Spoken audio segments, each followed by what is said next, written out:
Welcome to JoJo Gnome's Story Podcast with Jo Hall, brought to you from a garden shed in Scotland.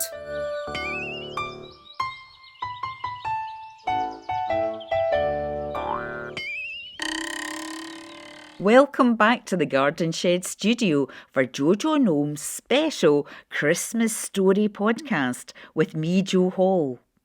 Now, are you getting ready for Christmas time? And what do you like best about Christmas? Well, some of the things I enjoy are the Christmas decorations. I love all the twinkling lights and JoJo Gnome's homemade decorations and, of course, the Christmas trees that are all dressed up. Have a listen to this poem all about one year when JoJo Gnome didn't have any Christmas decorations on his tree.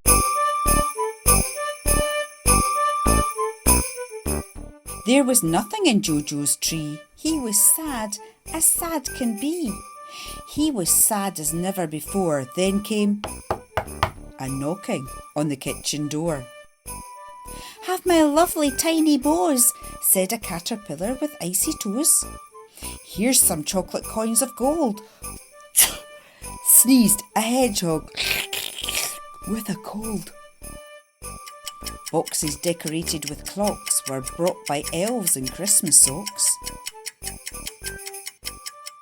An alien all the way from Mars brought lots of sparkling shooting stars. A fairy that was very small brought a huge big Santa doll. A jolly shiny bunch of holly was brought by Jojo's Auntie Molly. They all helped to dress Jojo's tree before joining Jojo and Grandpa for Christmas tea.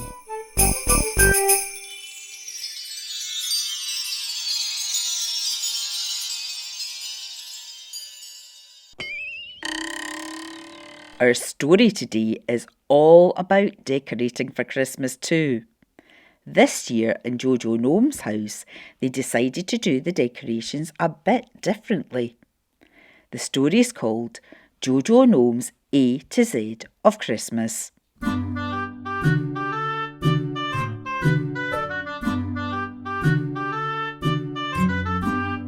It was getting near to Christmas, and outside it was windy and the snow was beginning to fall. Inside JoJo Gnome's house it was lovely and warm. "When are we going to decorate the house for Christmas?" JoJo Gnome asked his Auntie Molly, who was adding icing sugar to a chocolate mixture in a bowl. "Well, Grandpa's just getting some of the decorations ready, but we thought we might decorate things a bit differently this year," said his aunt. Just then, Grandpa Gnome came into the kitchen and stamped his boots to get rid of the snow sticking to them. "Right, here they are, the Christmas decorations," said Grandpa. "Auntie Molly said we were going to do something different this year," said Jojo. "That's right," replied Grandpa Gnome. "This year we're going to use the alphabet to help us decorate our house." "The alphabet? How will we do that?" asked Jojo. "Well, we'll start with the first letter and go through all the letters and see if we can find enough things that start with each letter to decorate the house," explained Grandpa Gnome. "Can I start?" asked Jojo. "Of course," replied his grandpa. "What's the first letter of the alphabet then?" "Ah," said Jojo, and he looked into the box of decorations. "I know, A is for apple decorations," he said, and he took out 10 shiny apple decorations out of the box. Then they hung them on the tree. "Me next," said Auntie Molly, putting a wrapped present under the tree. "B is for bow and box," she said. "K is next," said Grandpa. "That would be your Christmas cupcakes, Molly," he said, biting into one of them. Jojo pulled a photograph and a frame out of the box. It was his friend's dog in a Santa hat. "D is for dogs and dressing up," said Jojo, "and that dog looks as if he's loving his hat." Grandpa Gnome popped back outside and came in with an armful of green leaves of all different shapes and sizes. E is for evergreen leaves, he said. That's leaves that don't go brown and fall off in the autumn and winter, he explained to JoJo Gnome. We can use them in different ways to cheer the place up. There was a knock at the door, and Fatima Fairy came in and handed Jojo a present. Open it now, she said. So Jojo opened it, and inside was a glittery fairy. F is for fairy and G is for gift, said Jojo, and he explained to Fatima what they were doing. H is for holly, said Grandpa, holding it up, and ouch, this bunch is quite jaggy, he said.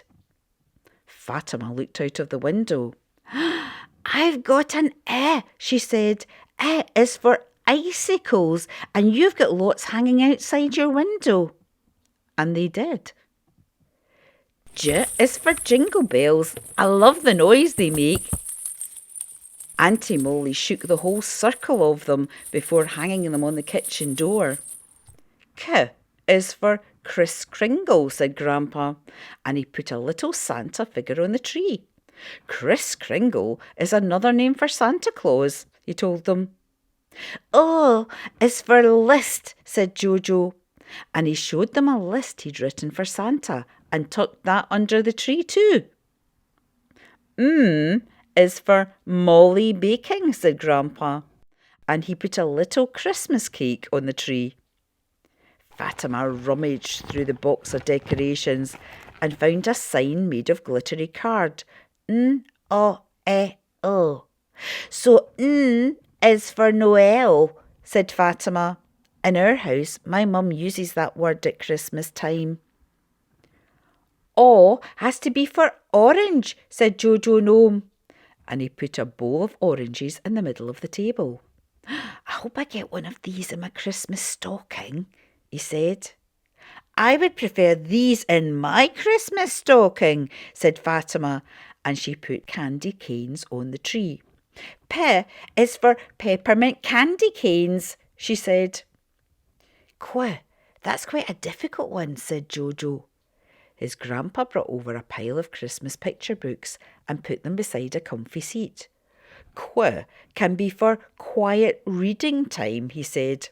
There's always so much happening at Christmas, it's good to have a quiet and calm break.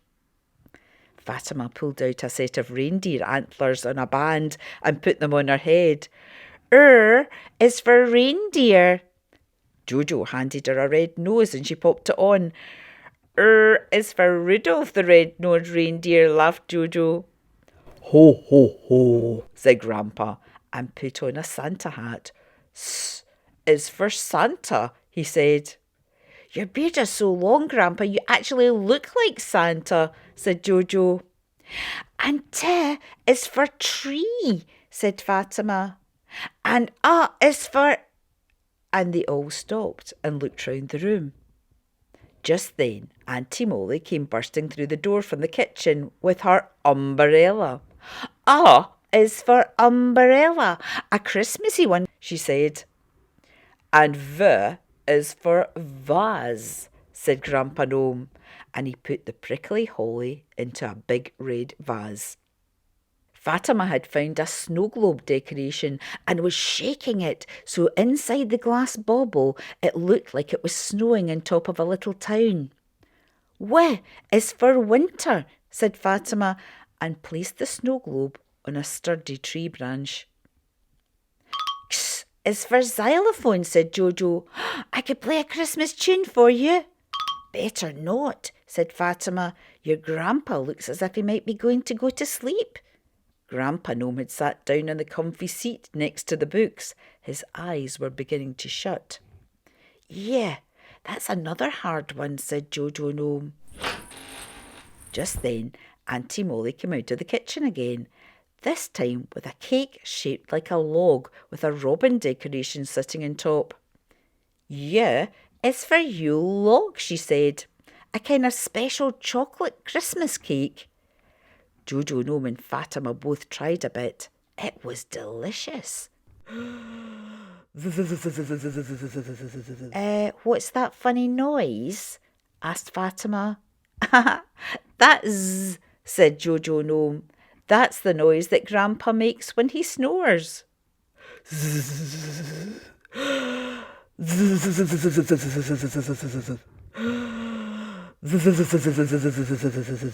Suddenly Grandpa woke up.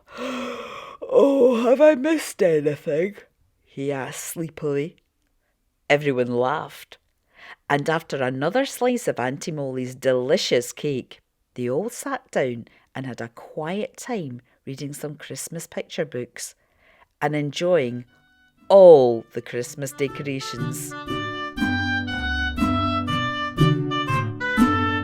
I bet Jojo Gnome's house looked great, don't you? What things would you have chosen for your house? Why don't you try the A to Z of Christmas as a game?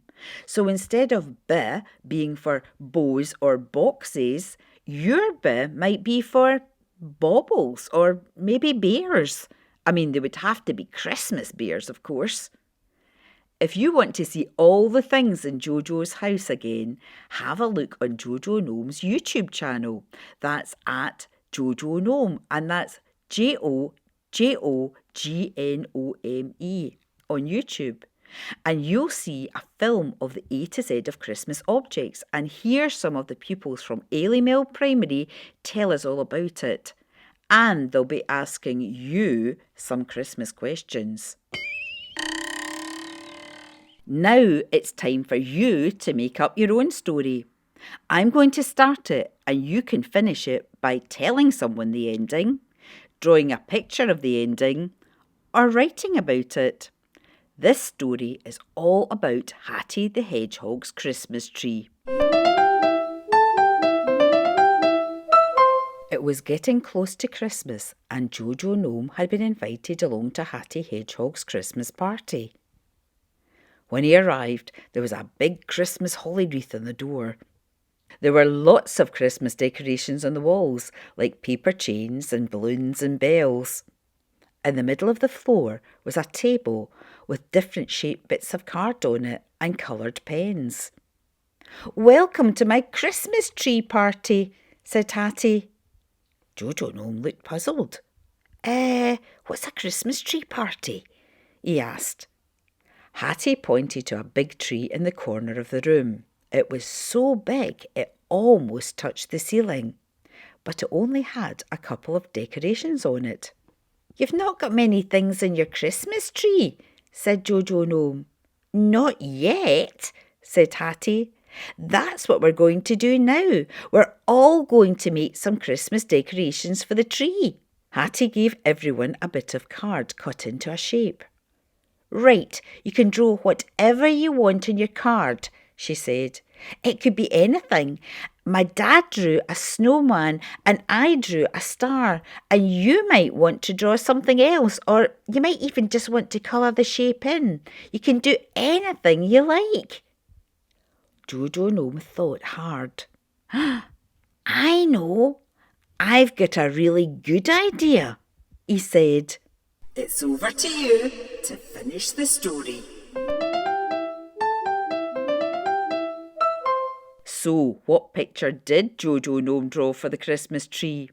Nearer Christmas, I'll be sharing some ideas and pictures that children have come up with. If you want me to see your pictures, you can send them to me at jojognome@gmail.com. I'd love to see them. Well, that's almost it for our Christmas podcast. You'll find more festive fun things to do on the website at www.jojognome.com. If you follow us on Instagram or Twitter, you can do that at JoJo Gnome or on Facebook at JoJo Gnome Fun, and you'll be able to see some of those A to Z Christmas decorations on the run up to Christmas. If you've enjoyed this podcast, subscribe and leave a review. And remember to share and tell your friends all about us. I want to say a huge thank you to Al Fleming for our lovely Christmas gnome music. It's great, isn't it? So, until next time, have a very happy holiday. And remember, keep enjoying stories. Goodbye.